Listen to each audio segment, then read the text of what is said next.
여러분, 오늘 말씀의 배경의 지역은 갈릴리 지역입니다. 갈릴리 호수 지역에 예수님께서 오셔서 말씀을 쫙 가르치고 있었어요. 근데 여기서 우리가 좀 주의해야 될 말씀이 있어요. 그것이 무엇이냐면, 누구를 주목해야 되냐면 베드로입니다. 베드로. 왜냐하면 이 베드로를 우리가 주목해야 될 이유 중에 하나가, 마치 지금 현재인 이 베드로의 상황이 우리가 너무 유사해요. 그리고 여러분과 유사하고, 도대체 베드로의 상황이 어떤 상황이기에, 그리고 또 우리는 어떤 베드로의 상황과 유사하기에 오늘 말씀 제목처럼 내가 책임져 줄게 라는 그 음성을 들어야 하냐는 거예요.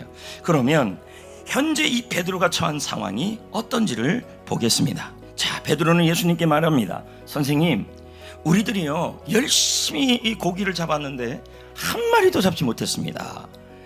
지금 그 상황을 설명하고 있는 겁니다.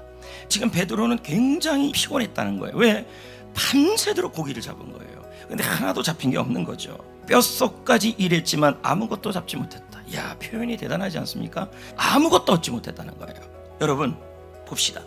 우리가 지난 6개월을 돌이켜보며, 아니면 평생의 여러분의 인생을 돌이켜보면서 이 베드로처럼 수고하고 애쓴 일들이 있다는 거예요.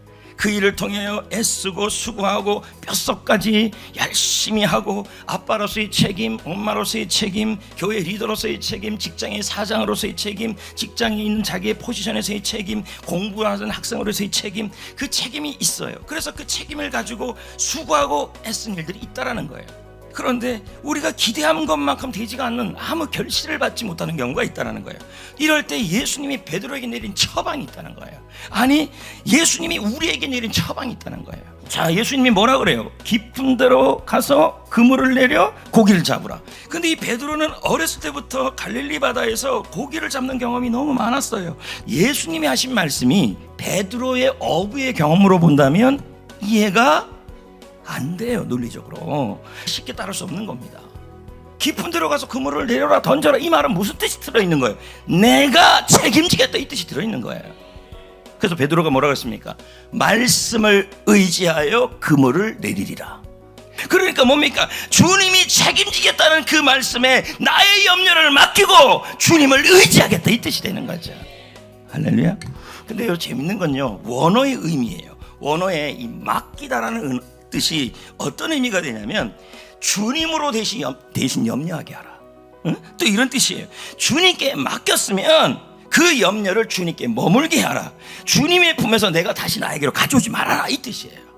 근데 가끔 이런 분들이 있어요. 하나님께 맡긴대요. 그러면서 자식도 맡겨요. 맡겼는데 전혀 신경을 안 써. 또 뭐라 그러냐면 직장도 맡긴대요. 맡긴다 그랬는데 전혀 신경을 안 써요. 그리고 또 어떤 분은 그럽니다.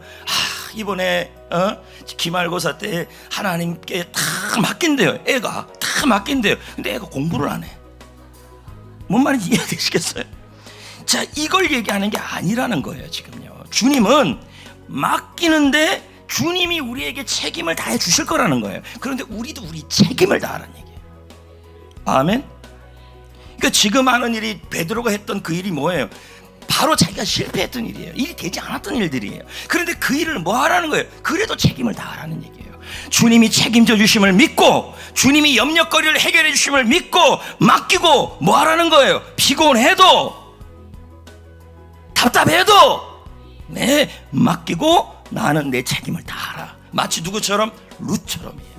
룻은 수많은 염려가 있었을 때 그 염려를 하나님께 맡기고 하나님이 책임져 주심을 믿었다는 거예요. 근데 그것으로 끝이 아니에요. 룻은요, 신세한탄 하고 있지 않았다는 거예요. 나는 남편이 없어요. 나는 시어머니가 아무 힘이 없어요. 나는 빽이 없어요. 나는 고향을 떠나왔어요. 그렇게 신세한탄이 하고 있었던 것이 아니라, 그녀는 매일마다 나가서 이삭을 주었어요. 그랬더니 주님이 어떻게 해요? 책임져 주셨다는 거예요. 그러므로 여러분, 지금 여러분이 힘들고 어려운 여건 속에서 헛수고가 되는 상황에서도 모든 염려거리를 하나님께 맡기고 하나님 해결하심을 믿고, 피곤해도 이해가 안 돼도 나의 책임을 다합시다. 부모로서의 책임, 성도로서의 책임, 직장인으로서의 책임, 그리고 내가 섬겨야 될 책임을 다하면 하나님이 책임져 주십니다. 힘을 내십시오. 하나님은 결단코 주 안에서 수고하고 헛되게 하지 않습니다.